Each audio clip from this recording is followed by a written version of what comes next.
What most people misunderstand about empaths and the Sophia stage is that they think the obstacle is the world. Too much noise, too many draining people, too much chaos to wade through before reaching some higher, wiser version of themselves. So they keep trying to fix the outside. Better boundaries, fewer toxic friends, a quieter life, and none of it works, not really, because the real obstacle was never out there. Here's what almost nobody tells empaths: the Sophia stage isn't a reward for surviving the world. It's a confrontation with yourself. Sophia, in the old traditions, isn't just wisdom, the way we casually use the word. She's the integration of feeling and knowing. She's what happens when an empath stops absorbing everyone else's emotional weather and starts standing in their own clarity, untouched by it.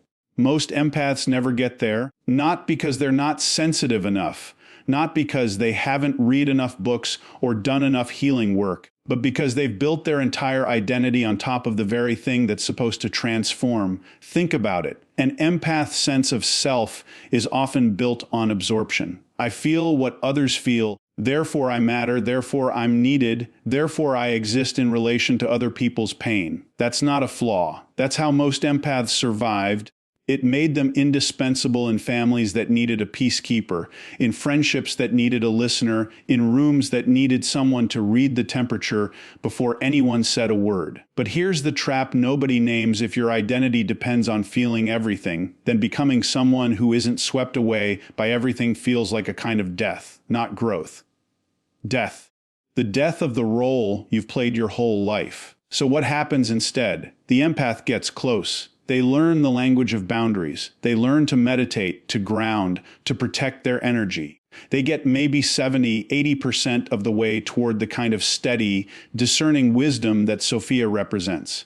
And then, right at the threshold, something pulls them back in. A crisis. A relationship that needs saving, a friend in pain, and they dive back in because some unspoken part of them believes that if they don't, they'll lose their place in the world. They'll lose the thing that made them feel valuable. This is the real reason 99% of empaths never reach the Sophia stage. It's not a lack of sensitivity. It's an unexamined belief that their worth is tied to how much they absorb rather than how clearly they can see. Wisdom requires a kind of separateness, not coldness, not detachment from love, but a refusal to let other people's emotions dictate your inner state. And that separateness feels, to an empath, like betrayal, like abandoning the very people they've spent their life trying to hold together. But here's the shift almost no one talks about. The empath who reaches Sophia doesn't stop feeling. They stop drowning, they feel everything and remain whole anyway. That single shift from merging with emotion to witnessing it is the entire difference between an empath who burns out for decades and one who becomes genuinely wise. And the path there isn't about adding more spiritual tools. It's about dismantling the belief that your value depends on your absorption. That's the real work. That's where almost everyone stops. And that's exactly what we're going to break down piece by piece. Let's go back to the beginning, because nobody becomes an empath in a vacuum. It starts somewhere, usually somewhere quiet, somewhere nobody else was watching closely enough to notice what was actually happening. A child in a house with tension nobody named out loud. A child who learned, long before they had words for it, that the safest thing to do was to read the room before the room read them. Was Dad in a good mood tonight? Was Mom about to cry in the kitchen? Could I ask for something right now, or should I wait? That's not sensitivity in the way we like to romanticize it later in life. That's a survival skill, a radar system built out of necessity, not gift. And here's the part almost nobody examines closely enough. A child who develops that radar doesn't just learn to detect emotion. They learn that detecting emotion is what makes them useful, valuable, lovable even. Because in a house where nobody else is managing the emotional temperature, the kid who can do it becomes important, needed. They get praise for being so mature, so understanding, so good at sensing what other people need. Nobody says it directly, but the lesson lands anyway. Your worth is tied to how well you feel what other people feel. That belief doesn't stay in childhood.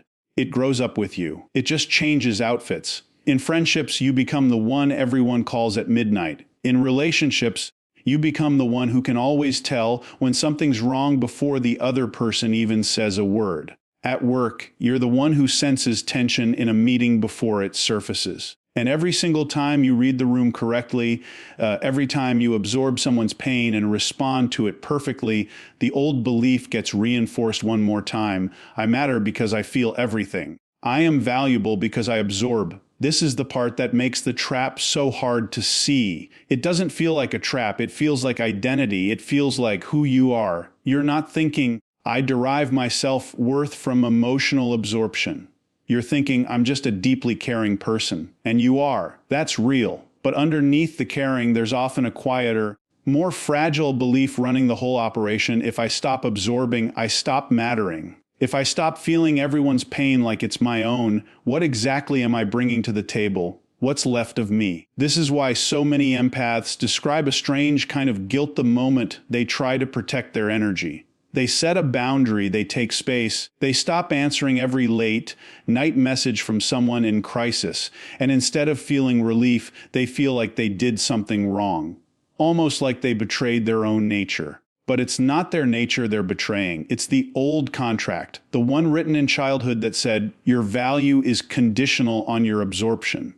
Stop absorbing, and the contract feels broken. And this is exactly where growth gets sabotaged before it even starts. Because real wisdom, the kind we associate with the Sophia stage, requires a person to feel without merging, to care deeply about someone's pain without taking that pain into their own body as if it were theirs to carry. But if your entire sense of self is built on merging, then learning not to merge feels like losing yourself. It feels like becoming cold, becoming distant, becoming someone unrecognizable. So the nervous system does what nervous systems do when something old and familiar gets threatened. It pulls you back. It says, absorb again, merge again, prove you still matter the way you've always proven it. This is the quiet engine running underneath almost every empath who feels stuck. Not laziness, not a lack of effort. A deeply wired belief that says my identity depends on how much I take on, not on how clearly I can see. And until that belief gets examined, named, and slowly rewritten, no amount of boundary setting or self-care routines will actually move the needle. Because you can practice 100 techniques to protect your energy, but if some part of you still believes that protecting your energy makes you less valuable, less loving, less needed, you will eventually abandon those techniques the moment someone you care about seems to be drowning. This is the real starting point. Not how do I stop absorbing, but why did I ever believe absorbing was the price of being loved? Because once that question gets answered honestly, everything else, the boundaries, the clarity, the steadiness starts to feel less like a loss and more like a return to something that was always supposed to be yours. There's a strange and painful stage almost every empath reaches eventually, and it's more dangerous than the beginning stages because it looks like progress. You've read the books. You've done the inner work. You can name your patterns. You know what a boundary is. You know what grounding feels like. You've maybe even started therapy or some kind of healing practice. And for a while it works. You feel steadier. You feel like you're finally becoming someone who doesn't get swept away by every emotional current in the room. You start to believe you're close. Really close. Maybe even almost there. And then something happens. Someone you love calls you in crisis. Or a friend starts spiraling. Or a family member needs you the way they've always needed you. And without even noticing the moment it happens, you're back in it. Fully absorbed. Carrying their panic in your own chest. Losing sleep over a problem that isn't yours to solve. And afterward, there's this quiet, disorienting confusion. Wait, I thought I was past this. I thought I'd done the work. Why did I fall right back into the same place? This is what I call the 80% wall, and it's one of the most misunderstood moments in an empath's growth. Most people interpret it as failure. They think, I clearly haven't healed enough. I clearly need another book, another program, another technique. So they go looking for more tools. But the truth is, they didn't hit the wall because they lacked tools. They hit the wall because tools were never going to be enough in the first place. Here's why. Boundaries and grounding techniques are skills. They live in the part of you that learns, practices, and improves with repetition. But the pullback into absorption doesn't come from a skills deficit. It comes from somewhere much older and much less logical. It comes from an identity that still, underneath all the learning, believes that showing up fully means merging completely. So you can have every tool sharpened and ready, and still, the moment someone you love is in real pain, an old, automatic part of you overrides all of it. Not because you're weak, because that part of you was built long before any boundary setting skill existed, and it's still running the show in moments of real emotional intensity. This is why so many empaths describe their growth as 2 steps forward, 1 step back for years. They get good at managing everyday emotional noise, mild draining conversations, casual oversharers, the general emotional clutter of being around people. They get genuinely skilled at that. But the wall shows up specifically in high-stakes moments. The moments that matter most. A partner's despair, a parent's decline, a child's fear. In those moments, the stakes feel too high to risk staying separate. So the old pattern takes over instantly, almost like a reflex, because some part of the empath still equates separateness with abandonment. And here's the part that makes this stage so disheartening if it isn't understood correctly. The empath assumes that hitting this wall repeatedly means they're not cut out for the next level. That may be Sophia level steadiness is for other people, calmer people, people who weren't built the way they were built. But that conclusion is exactly backwards. Hitting the 80% wall isn't proof that you're incapable of going further. It's proof that you've outgrown surface level tools and you're now face to face with the actual root of the problem. You've done enough work to reach the edge of what skills alone can fix. What's left isn't a new technique. What's left is the belief underneath all the techniques, the one that says real love requires merging, real care requires losing yourself in someone else's storm. This is the moment most people quietly give up, not loudly, not dramatically, just slowly, by convincing themselves that this is simply who they are and there's no point fighting it anymore. But this wall isn't the ceiling. It's the threshold. It's the exact point where inner work has to shift from managing behavior to confronting belief. The people who eventually break through this stage aren't the ones who found one more boundary, setting technique. They're the ones who finally asked a harder question. What am I afraid will happen if I stay steady while someone I love is falling apart? The 80% wall isn't where empaths fail. It's where the real transformation finally begins if they're willing to stop turning back. What makes this stage so quietly devastating is that it doesn't feel like fear. It feels like love. When an empath starts to pull back from absorbing someone else's pain, the first thing that rises up isn't logic. It's a wave of guilt that disguises itself as conscience. A voice that says, if you don't feel this with them, you don't really care. If you stay calm while they're falling apart, you're cold. You're checked out, you're choosing yourself over them. And because that voice sounds so much like love talking, almost nobody stops to question whether it's actually love at all, or whether it's something older and far less kind, dressed up in love's clothing. Here's the distinction that almost never gets made. Love and merging are not the same thing. You can love someone with your whole chest and still remain a separate, steady person while they're in pain. In fact, that steadiness is often what they need most. But for an empath whose entire emotional education came from environments where connection meant fusion, where being close to someone meant taking on their state as your own, separateness doesn't read as healthy. It reads as rejection. It reads as the early, primal fear of being the kind of person who doesn't show up, who isn't trustworthy, who lets people down when it matters most. This fear usually has a history. Somewhere along the way, most empaths picked up a quiet, unspoken belief that the people they loved were fragile in a particular way,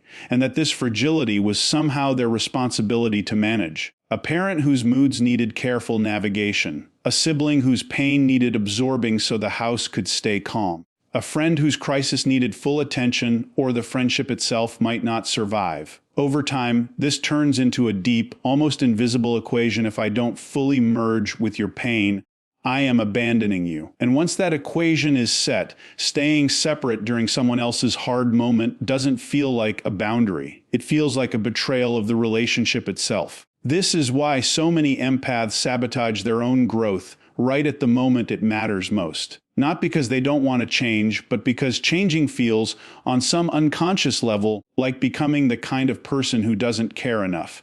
And nobody wants to be that person. So even when they've built real skills, real awareness, real distance from old patterns, the moment a loved one is suffering, they collapse back into old roles, because staying steady feels like choosing detachment over devotion. But here's what almost nobody points out, and it changes everything once it's actually understood. Merging with someone's pain rarely helps them. It might feel like solidarity in the moment, two people drowning together instead of one person drowning alone, but it almost never gives the other person what they actually need, which is someone steady enough to help them find their way back to solid ground. Think about anyone who has ever helped you through a genuinely hard moment in your life.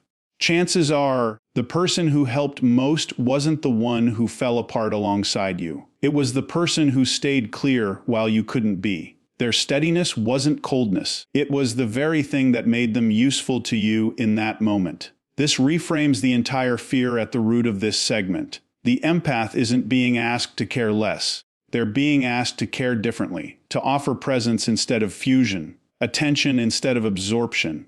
The kind of steady, grounded love that doesn't require sinking into someone else's emotional state in order to prove it's real. But because this kind of love wasn't modeled for most empaths early in life, it doesn't feel intuitive. It feels like something is missing. It feels like holding back. And so the old pattern keeps winning, not because it works better, but because it feels more familiar, and familiar so easily gets mistaken for true. This is the quiet psychological knot sitting underneath so much empath burnout, not a lack of love, an old, mistaken belief about what love is supposed to cost. Until that belief gets challenged directly, every attempt at staying steady during someone else's pain will feel, somewhere deep down, like a small act of betrayal, and no one sustains a practice that feels like betrayal for very long. The real shift happens the moment an empath realizes that separateness was never the opposite of love.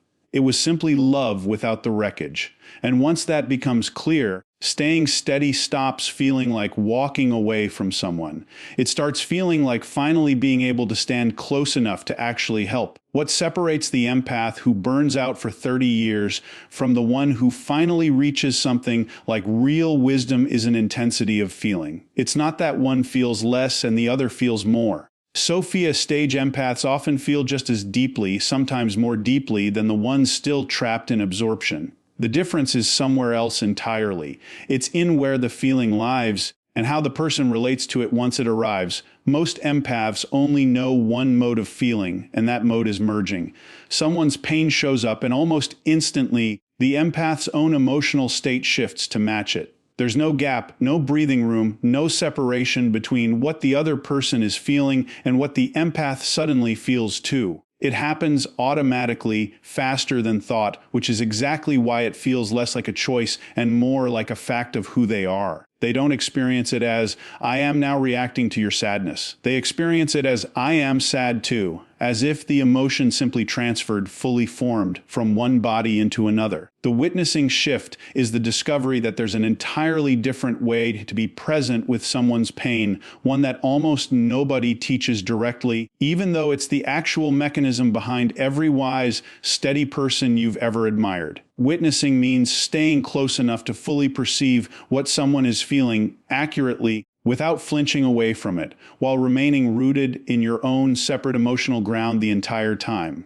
It's not distance. It's not numbness. It's closeness without collapse. You see the storm completely, you understand its shape, its intensity, its danger, but you are not standing inside it, you're standing at the edge of it, steady, present, and clear. This is a genuinely different psychological skill than absorption, not a smaller version of it. Absorption is reactive. It happens to you. Witnessing is active. It's something you do on purpose again and again until it becomes automatic in a new way. And this is the part that matters most. Witnessing is trained, not granted. Nobody is simply born with the natural ability to stay clear while someone they love is in pain. People who seem to have this ability usually built it slowly, often without realizing they were building anything at all, through small, repeated moments of choosing presence over fusion. So what does that training actually look like? It starts with noticing the exact moment merging begins. For most empaths, this moment is invisible, it happens too fast to catch. The first step of witnessing is simply slowing that moment down enough to see it. Someone shares something painful,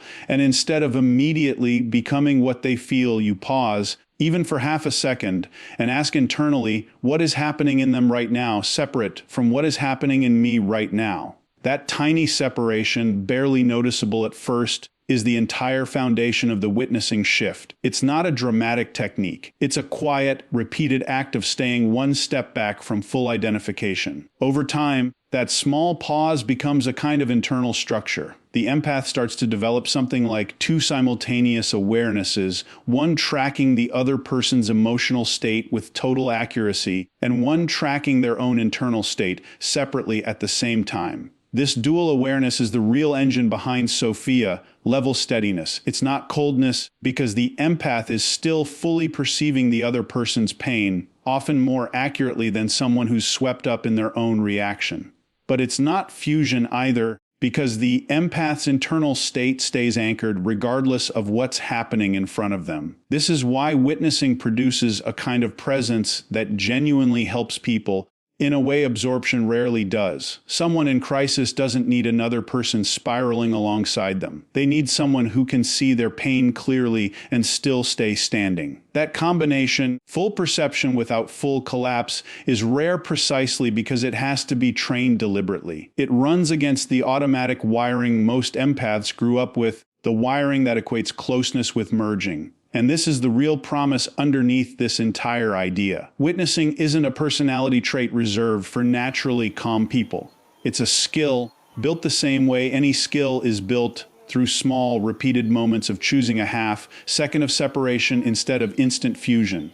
Every time an empath catches that moment and chooses to stay rooted, instead of disappearing into someone else's emotional weather, the new pattern gets a little stronger, and the old one loses a little more of its grip. This is the real difference between drowning with someone and finally being able to reach for them. There's a question that has to be answered honestly before any real change can happen, and it's this: if you're no longer valuable because you absorb everything, then what makes you valuable instead? For most empaths, this question doesn't even get asked, because the old answer was never spoken out loud in the first place. It just sat underneath everything, quietly running the show. I matter because I feel what others feel. I matter because I can sense pain before anyone names it. I matter because I'm the one who shows up fully every single time, no matter the cost to myself. That belief did its job for a long time. It earned love, attention, a sense of place in families and friendships and relationships. But it also came with a hidden price tag, one that eventually has to be paid in exhaustion, resentment, or quiet self-abandonment. So the real work of this final stage isn't learning one more skill. It's something closer to a renovation. Taking the old foundation, the one built entirely on absorption, and slowly replacing it with something sturdier. Not a foundation built on feeling less, but one built on seeing more clearly. This is the actual difference between an empath stuck in survival mode and one who has genuinely reached something like wisdom. The first says, I matter because I feel everything. The second says, I matter because I can feel everything and still see clearly what's true, what's mine, and what isn't. This shift sounds simple when you say it out loud, but it requires dismantling years of evidence the old identity collected to prove itself right. Every time absorption worked, every time merging with someone's pain seemed to save a relationship or prevent a crisis, that moment got filed away as proof. See, this is why I have to keep doing this. Rebuilding identity means going back through that evidence honestly and asking a harder question. Did merging actually help? Or did it just feel like help because it matched what I already believed love was supposed to look like? Often, when an empath looks closely, they find that the moments they thought they saved through absorption were actually moments they survived through exhaustion, while the moments they offered real clarity, even briefly, were the ones that actually changed something for the person in front of them. This is uncomfortable to face because it means much of the empath's hardest, most self-sacrificing effort wasn't actually as necessary as it felt. That's a strange kind of grief. Grieving a version of yourself that worked so hard, that gave so much, only to realize that giving less merged, more grounded presence would have served everyone better, including yourself. But this grief is part of the rebuilding. You can't construct a new identity on top of an old one you still secretly believe was right. The old one has to be seen clearly, thank for getting you this far, and then gently set down. What replaces it isn't coldness or detachment. It's a new internal sentence repeated quietly enough times that it eventually becomes automatic. I don't need to disappear into someone's pain to prove I love them. I can stay whole and still be fully present. This sentence has to be practiced in real moments, not just understood intellectually. It shows up the next time someone you love is struggling and the old pull toward fusion rises up. Instead of following it automatically, you pause, you stay rooted, and you offer clarity instead of collapse. The first few times, this will feel wrong. It will feel like you're not doing enough, not caring enough, not being who you're supposed to be. That discomfort isn't a sign you're failing. It's a sign the old identity is dying slowly, the way old patterns always die, with resistance before relief. On the other side of this reconstruction is a kind of life most empaths secretly long for but rarely believe is possible for them specifically. A life where you can be fully present with someone's pain without taking that pain home with you. Where you can love deeply without losing yourself in the process, where your value doesn't rise and fall based on how much suffering you're willing to carry for other people. This is what the Sophia stage actually looks like in practice. Not a person who has stopped feeling, but a person who feels everything and remains, underneath it all, completely intact. This is the real invitation underneath everything we've covered. Not to become less sensitive, less caring, less attuned to the people around you, but to finally separate your worth from your wounds, your value from your absorption, your love from your collapse. Because the empath who learns to stay whole while caring for others doesn't lose their gift. They finally get to use it the way it was always meant to be used, not as a burden they carry alone, but as a clarity they offer freely without losing themselves in the giving. That is the difference between an empath who survives the world and one who finally, quietly, becomes wise enough to meet it.